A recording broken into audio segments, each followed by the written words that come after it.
Over here, I'm logged into admin dashboard of Shopify. Now we will see some of the page builder app using that you can create custom pages like just drag and drop. To add a page builder, you need to go on app. You need to search the builder's name. I will show you the some of the top builders that you can use in your website. So here, go to Shopify App Store. First will be Pagefly. Pagefly here.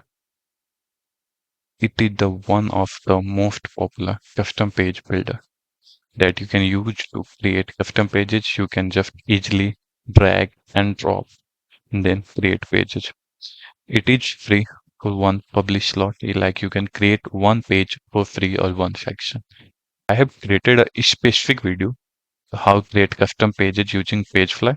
If you want to know more, you can watch that video. I have added link in description. So if you want to create only one page, you can use this builder. Now, second, I will suggest Shogun.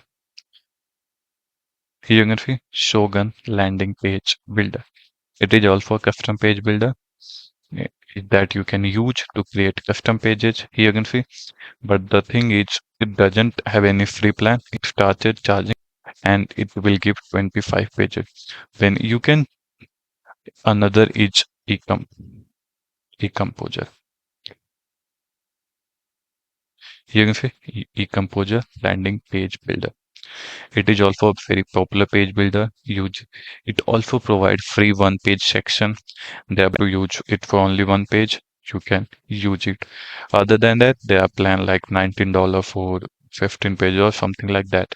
So you can use which page builder as per your need. It also have the drag and drop functionality, like you can create pages. And I will recommend one more page builder that will be Gem Pages. Gem Pages. So these are the all here Gem Pages landing page builder. Okay. It will also provide one free page. Other than it will charge. It has same drag and drop functionality as other page builder.